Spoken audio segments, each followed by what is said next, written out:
أعوذ بالله من الشيطان الرجيم. بسم الله الرحمن الرحيم. ومنهم من عاهد الله لئن آتانا من فضله لنصدقن ولنكونن من الصالحين. سورة توبہ 75 نمبر آیت. په دې آیات کې د منافقینو یو بل علامه ذکر کیږي، او هغه علامه دا ده چې د الله تعالی سره کوم عهد او وعده کړی دي یا کوم نظرونه منلي دي. نو د منافقینو علامات دا ده چې دوی به نظر نه پوره کوي. کومه خبره چې د الله تعالی سره منلي ده هغه خبره به پوره کوي، نو د وعده به پابند نه وي. حالانکه نظر منل او د هغې بیا وروسته پوره کول فرض عین دي، چې منلی شوی نه هیڅ نه، خو چې کله ومنلی شي د فرض عین شي.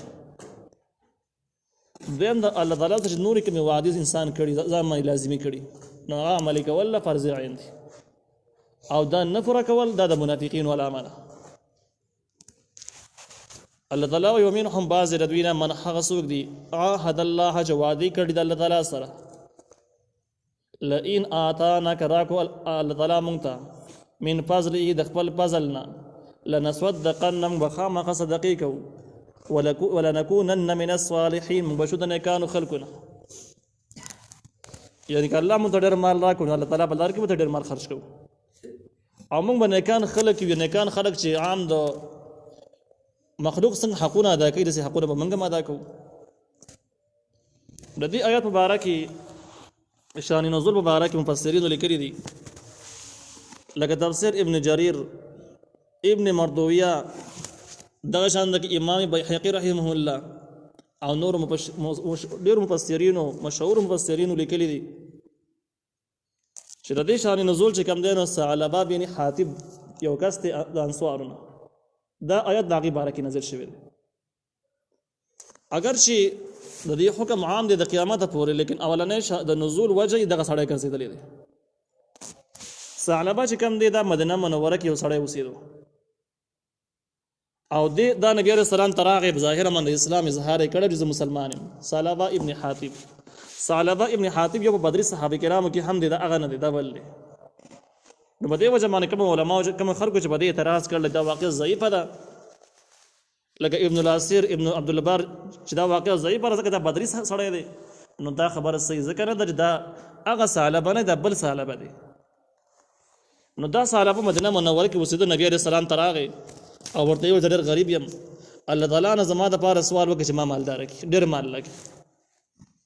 نبی علیه السلام ورته ویل داسې مه وایه، آیا زما عادت دې خوښ نه دی، زما دا خوی دې خوښ نه دی؟ هغه ورته ویل څنګه؟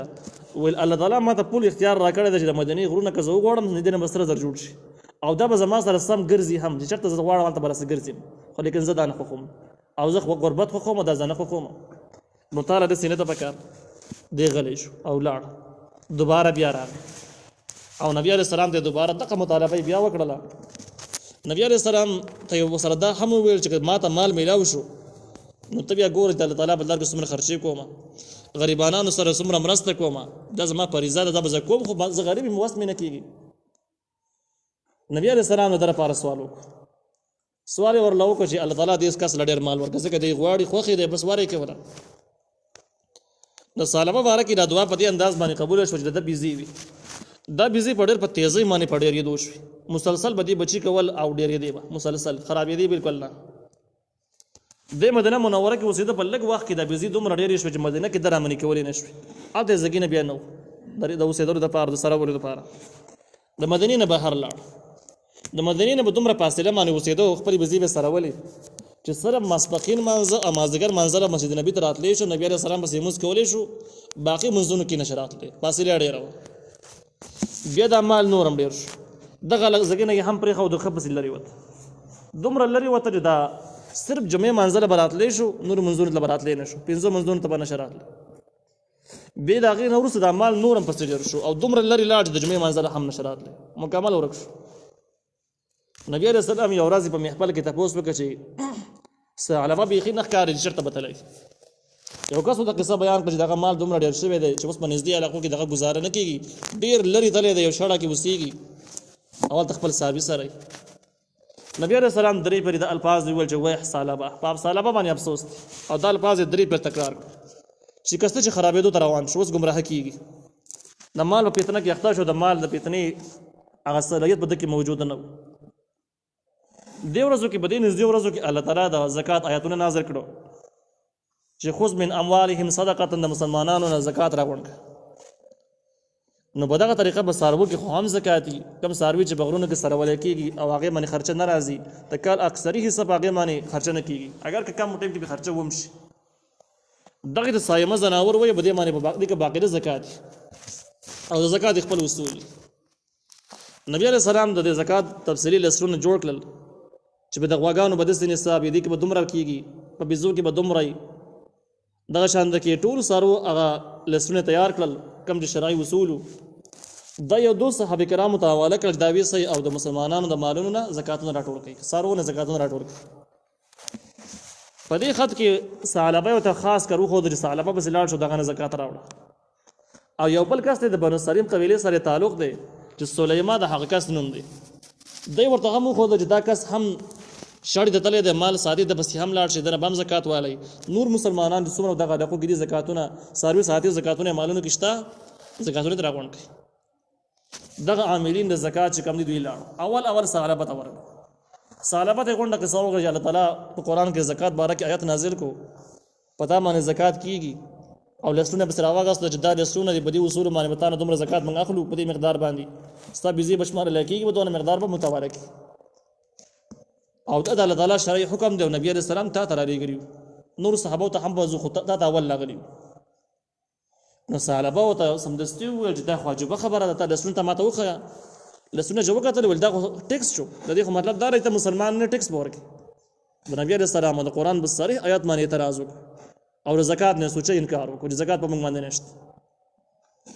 نو دې کسانو ورته وویل چې موږ د نبي علیه السلام په وینا سره راغلي کو زکات حواله کې هم ټیکس ځکه نه حواله کې. نو سفاره ته ووایي چې زکات نه ورکوو چې موږ نه لاړ شو.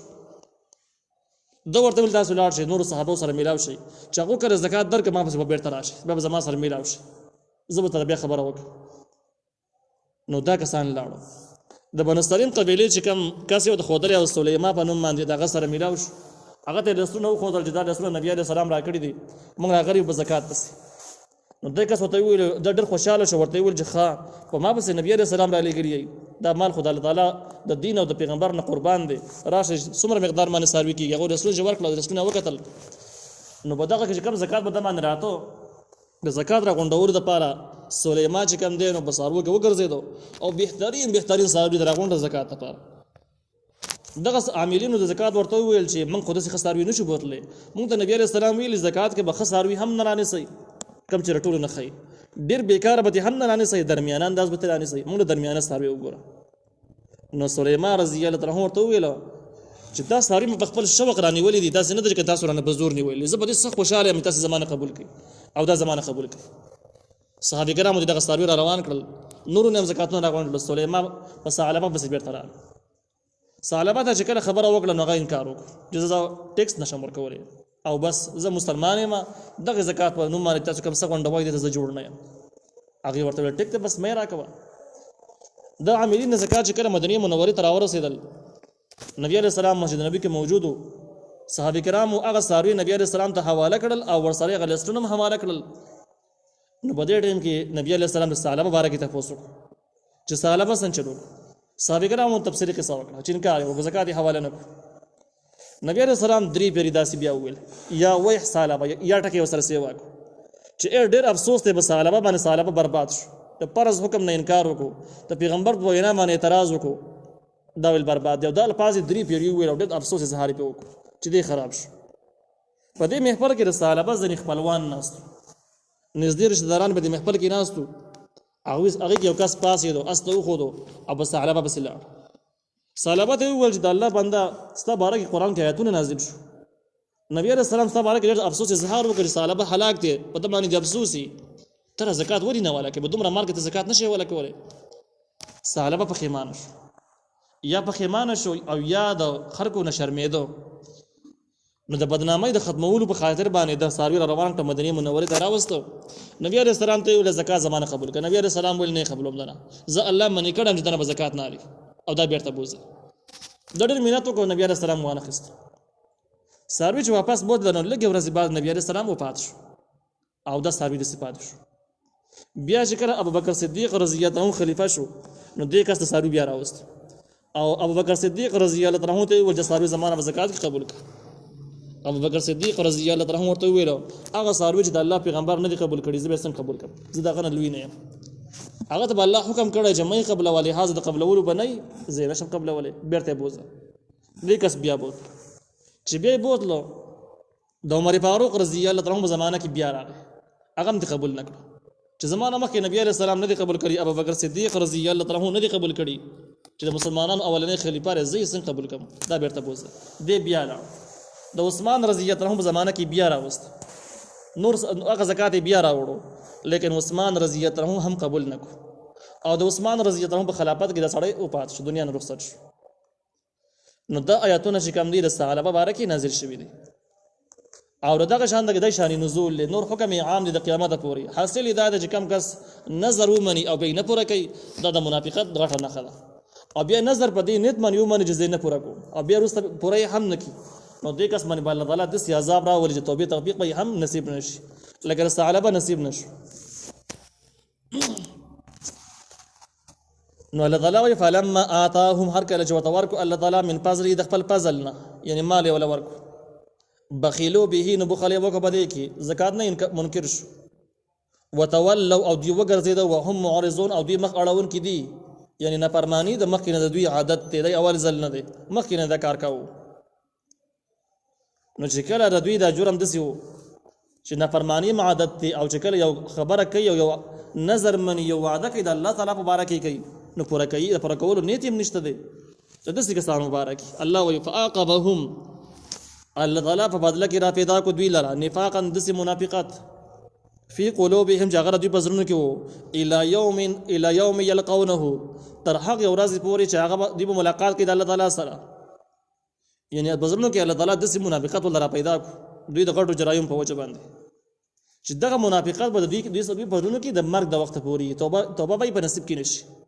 دینه معلومی کې دا چې صالحه د مرګ د وخت پر توبه نه استری د دې آیات نه معلومی او دا کوم ظاهري مال چې راوړ نو د اساسان خلاص او د بڑا کې ایمان نو ځکه نبی عليه السلام تعالی وحی کړي و جمال ته و نخلي اسی په دې ته مال لاوړي لیکن د مسلمان نه دی او کوم خبره چې کړي بغیر کار علامات او کار ثبوت د دې آیات نه معلومیږي معرفت القرآن ذکر کړي د ډیر کارونه د هم شته ډیر جرایم او ډیر ګناونه چې کله انسان وکړي نو الله تعالی د توبې توفیق هم واخلي توبې توفیق په نصیب کې بیا نه او دغه ګناه باندې د کله کې تر مرګ د وخت پورې چې کله مرشي بیا خو توبې نه ایسته کیږي بیا خو ډایرک عذاب سره مخامخ کیږي.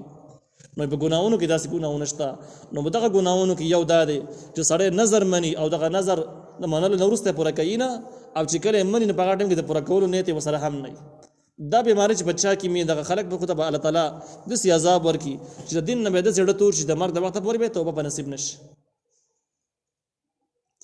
الله وی بما اخلف الله پس سبب د هغه چې مخالفت کړي د الله تعالی ما د هغه کارونو کې وعدوه چې دی الله سره وعده کړی و نو دا وجه واضح شولا په هغه کارونو کې مخالفت کوي د الله تعالی سره وعده شوی به سره نه عملي کوي.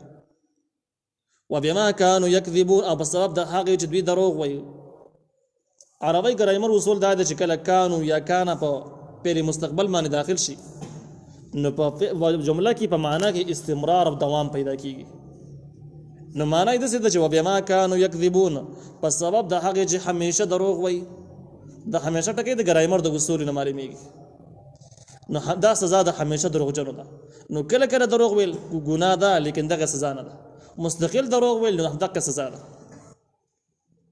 الله وی علم يعلم اذا منافقان نه پويږي ان الله یقین الله تعالی يعلم پی جني سرهم پټ رازونه د دوی چې بڑا کې موجود دي اچا ته ویل نه دي ونجواهم او پټ مشورې د دوی خپل منځونو کې چې مشورې کې پټ د مسلمانانو په غلا دغه ورله هم الله تعالی پی جني.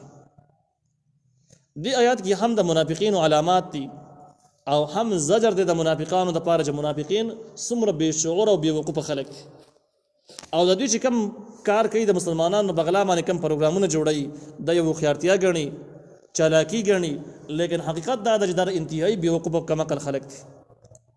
نو الله وی آیا دوی نه پوهیږي یقینا الله تعالی پیژني هغه څه سرهم پټ رازونه د دوی ونجواهم مشورې د دوی چې خپل منځونه کې کوي وان الله یقین الله تعالی علام الغیوب خبردار دی په پټو سيزونو باندې الله تعالی په پټو سيزونو باندې خبر دی دا خو مشهور علم دی علم کوری الله تعالی ته دی او دې الله تعالی نغلا کوي بدن کې ولا جرایم کوي په غلا باندې کې چې خبر نشي نو دا ډیر زیات بیوقوفان دي دا بیوقوف ښکار علامات دي لہذا منافقین چرته هم خيار نه دي دا خياري علامات نه دي نو دا زجر شو د هغوی د پاره د هغوی بیوقوفتیا پړاګه شو